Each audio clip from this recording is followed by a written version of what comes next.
You never sacrificed anything for me. He said it while scrolling through his phone, not even looking up, as if the sentence didn't carry enough weight to change the air between us. I sat across from him, still holding the dish towel in, my hand half-dried mug forgotten. My heart didn't race. It didn't break either. It just stilled, the way something freezes when it's been cracked too many times before. I wanted to laugh, or scream, or stand up and throw every memory I had like shattered glass across the floor. But instead, I just stood there, frozen, because how do you respond when someone erases the version of you that bled quietly for them? I gave up college for him, dropped out mid-semester, canceled classes I fought to get into, watched tuition I'd scraped together dissolve so that he could finish his degree first. We can't afford both, he said, and I believed him. I always believed him. So I stepped back, picked up more hours at the diner, covered groceries, paid his bus fare, cheered him on through finals and late-night papers, made flashcards for his exams while my own dreams gathered dust on the shelf. And now, he sat across from me in a shirt I ironed in a home I kept standing, with a degree that spelled his name telling me I had never sacrificed anything. I gripped the edge of the counter and let the silence say what I couldn't, because if I opened my mouth, I wasn't sure what would come out, grief, rage, or the hollow echo of every moment I disappeared so he could rise. And the worst part wasn't what he said, it was the way he said it. Like he meant it. Like it was true. That night I couldn't sleep. I lay in bed staring at the ceiling, counting every crack like it could explain how something so fragile managed to hold so much. Wait. His words kept looping in my mind, not because they surprised me, but because they confirmed something I had feared for years, that maybe he had never really seen me, not the real me, not the woman who quietly stepped aside while he shined, not the one who smiled through disappointment, who said, "We'll figure it out," while erasing her own path.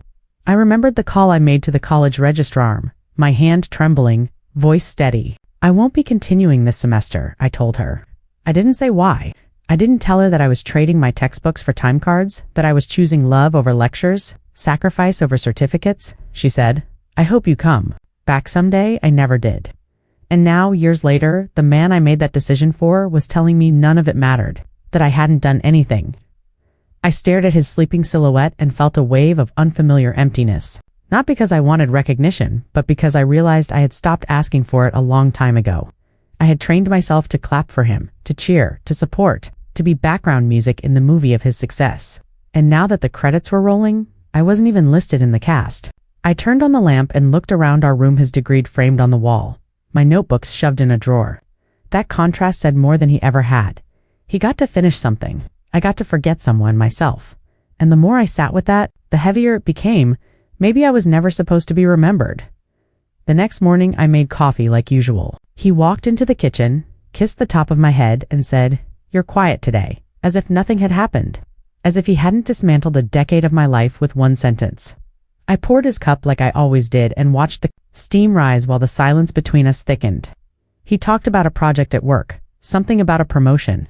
I nodded in the right places, smiled once, but inside I was somewhere else, entirely back in the small apartment we shared when he was studying full-time and I worked weekends and nights.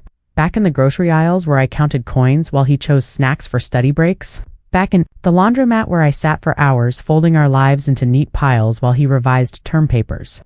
I had given up a future I dreamed of to build the one he lives in now, and he doesn't even remember. Or worse, he does, and doesn't think it matters. I carried his dreams until my own went numb. And now, standing across from him in our polished kitchen with marble counters and framed degrees, I realized I was living in a museum of his ambition.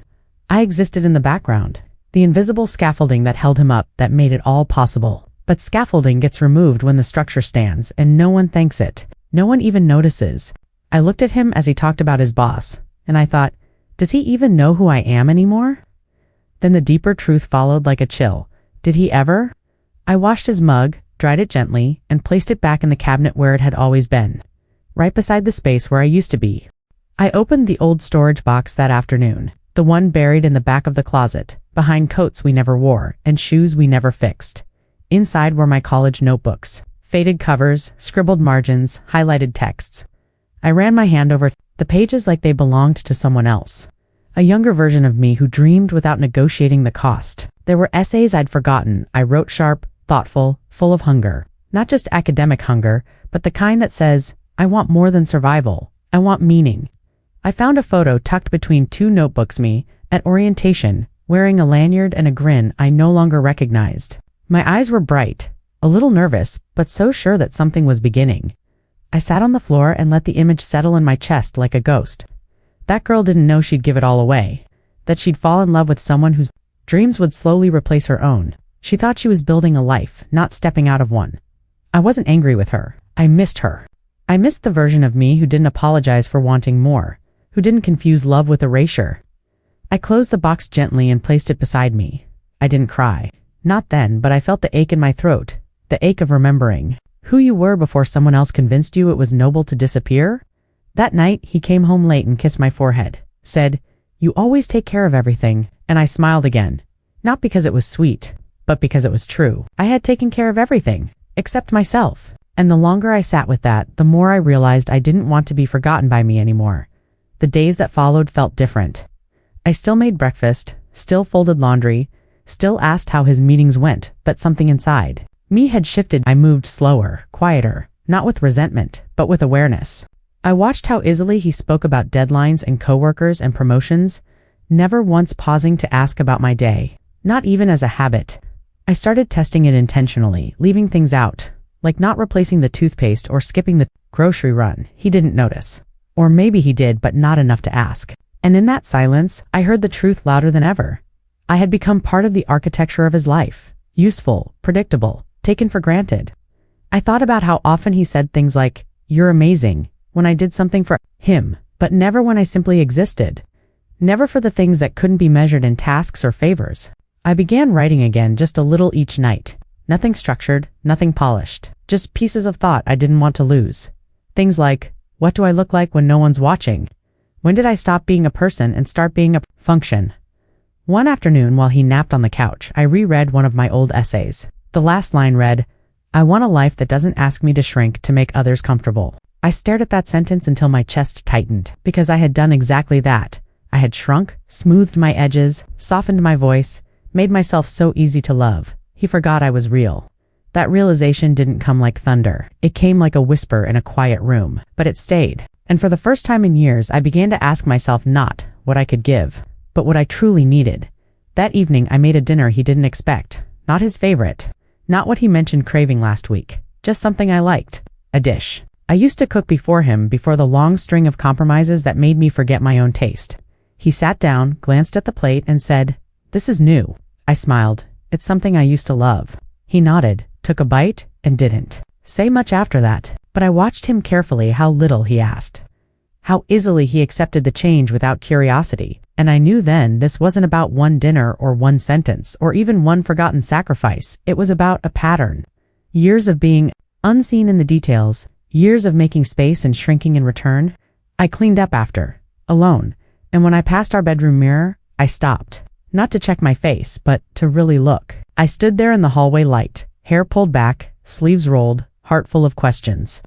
I didn't recognize myself, and not because I had changed, but because I had vanished. Layer by layer, I'd peeled off my own needs to wear his instead, and now there was nothing left that looked like me. So I did something small. I wrote my name on a sticky note and pressed it to the mirror. Just my name, as if to say, "You're still here?" I stood there longer than I should have, just staring at those letters, reclaiming them, remembering I didn't know what came next. I didn't have a plan, but I knew this before I could expect anyone else to value me. I had to stop treating myself like a footnote. That night, I didn't ask how his day was. I asked myself, what do I want? And for once I listened. I started setting an alarm for an hour before him. Not to make breakfast, not to check emails, not to rush, just to sit, in silence, with coffee, a notebook, and myself. That hour became sacred, a time when no one asked me for anything, when I didn't need to justify my existence through usefulness. I wrote short entries each day, sometimes a sentence, sometimes a page, nothing edited, just truth. I miss feeling like more than a shadow. I forgot how good it feels to be alone without being lonely. I stopped asking if he needed anything before he left for work. I let him handle his own lunches, his own keys, his own schedule. At first he noticed, everything okay? He asked one morning. I nodded, sipping my coffee, just taking care of me for a change. He blinked, surprised, but didn't press. I think part of him assumed it was temporary, like most of my quiet shifts had been, but it wasn't. I had spent too long offering myself up in small, daily pieces until there was barely anything left to protect. Now, I was gathering those pieces back slowly. Gently, I revisited the college website one afternoon just to see if the program still existed. It did. Same classes, same professors. The page looked exactly as I remembered, except now. I was different. I didn't register. Not yet. But I didn't close the tab either. I let it sit open like a window cracked. Just enough for fresh air to come through. That evening, when he came home, I didn't greet him at the door. I didn't ask about his day. I stayed seated, reading a book I had picked out just for me. And in that stillness, something beautiful settled in. I didn't owe him everything anymore. Little things started to change. I stopped waiting for him to come to bed before sleeping. I bought the shampoo I liked instead of the one we both settled on. I rearranged the living room furniture one Saturday morning while he was out, not to upset him, but to remind myself that I was allowed to take up space. When he walked in and saw the new layout, he paused. "Feels different," he said. "It is," I replied without offering more. No two favors disguised as expectations. No to plans I didn't want. No to making room for his needs at the cost of my own. But with every one, I felt more like myself. Not the version he had grown used to, but the woman who had been quieted beneath years of accommodation. I started wearing clothes that felt like me, brighter colors, bolder prints. He raised an eyebrow once. "That's new." I smiled. "No, it's old, just finally back." He didn't say much after that. I think he was watching me, trying to understand the shift. But the truth is, I wasn't shifting. I was returning. I was remembering that I once had preferences, opinions, presence, and I didn't need permission to honor them. One evening, I caught my reflection in the window. For the first time in years, I didn't look tired. I looked real, not polished, not perfect, but whole. I whispered to that reflection, "You are not selfish for wanting more." And in the quiet that followed, I felt something settle. I was done proving my worth through disappearance. I was here to stay with myself. The tipping point came on a Thursday evening. He was talking half distracted about a possible job relocation somewhere across the country. He said, "I'd need you to handle the move, the packing, maybe scout some apartments." Then added, without looking up, "You're good at that kind of stuff." I stared at him. Spoon paused halfway to my mouth. That kind of stuff. The invisible labor. The quiet rearranging of my life to fit his. Again, and I realized in that moment, he didn't mean harm. He simply never saw it as a sacrifice. To him, it was natural, expected, built into the structure of us. And that's when I knew it wasn't enough to shift quietly anymore. I had to move, not my address, my position, my role in the equation. I waited until he finished speaking, then calmly said, "I won't be going." He looked up, confused. "What do you mean?" I placed my spoon down and met his eyes. "I mean, I won't be following you again. I have my own plans now." Silence, the kind that makes the walls feel thinner. He opened his mouth, then closed it. "But we're a team." I smiled. Not cruelly, but clearly. "I thought we were. But you never asked me to dream alongside you, only to support yours." He didn't know how to respond, and I didn't fill the space for him this time. I didn't soften my words or cushion my truth. I simply stood up, cleared my plate, and let the quiet stretch that night. I wrote a sentence in my journal I never thought I'd be brave enough to say. Sometimes the greatest act of love is walking away from the version of you that settled for less. And for the first time, I didn't look back. I spent the weekend alone, not lonely, just alone. I turned off my phone, opened the windows, let the quiet in like an old friend.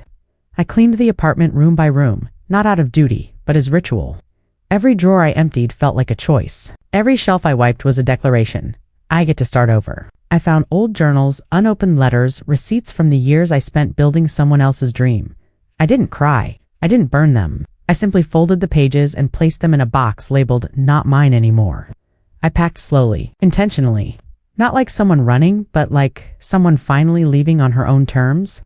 I rented a small studio 2 neighborhoods away. Nothing fancy, just a space with light, quiet, and enough room for a desk and a window I could sit beside. In the mornings, I didn't tell him right away. I wanted the decision to be fully mine before it became a conversation. The day I signed the lease, I brought flowers into the new space. Not because it was traditional, but because I had never done that for myself. I lit a candle, played music, and for the first time in years, I danced alone in my socks, with no one watching, and it didn't feel pathetic. It felt like return. Like I was moving back into a life that had been waiting patiently for me to choose it. When I finally told him, he blinked like I had spoken in another language. "You're what? Leaving?" I said. "But I thought I interrupted him gently. "No." You never asked what I needed, and this time I wasn't waiting for him to understand. I just picked up the keys and left. The first night in my new place, I didn't unpack everything. I made tea, curled up on the floor with a blanket, and watched the city lights flicker through the half-closed blinds. There was no plan, no next step to manage, just stillness. My stillness. And it wasn't empty, it was sacred. I didn't miss him, not in the way I feared I might. What I missed was myself, the girl who once dreamed of a career, who filled notebooks with ideas and essays and bold questions. I picked one of those old journals from the box and flipped through it slowly. So much had been paused, postponed, or passed over. But the voice in those pages, she was still here. A little older, quieter maybe, but not gone. The next morning I registered for one class. Just one. Not to prove anything, not to chase a title, but because I wanted to. Because that girl in the photo at orientation never got the chance to finish her sentence. Now I could give her the pen back. I hung a corkboard by the window and pinned one word to the center. Enough. Not as in I've had enough, but as in I am. I stopped waiting for apologies, for recognition, for him to realize what I'd done for him. Because I finally understood, if someone needs your sacrifice to be silent to love you, they don't really love you, they need you manageable. And I was done being manageable. I was done being reduced to what I gave up. I was going to be known for what I reclaimed. And even if no one clapped when I walked into that first classroom again, I would know. This was mine. This choice. This freedom. This return. Weeks passed. I created routines that belonged to no one but me. Morning walks. Evenings with books. I chose without compromise. Meals that didn't revolve around anyone else's preferences. It felt strange at first, this autonomy. Like wearing shoes that finally fit after years of blisters. I started recognizing myself again in the mirror. Not just physically, but emotionally. There was light behind my eyes. Not joy, exactly, but clarity, peace. I went to class once a week, sat in the second row and took notes like it mattered. Because it did.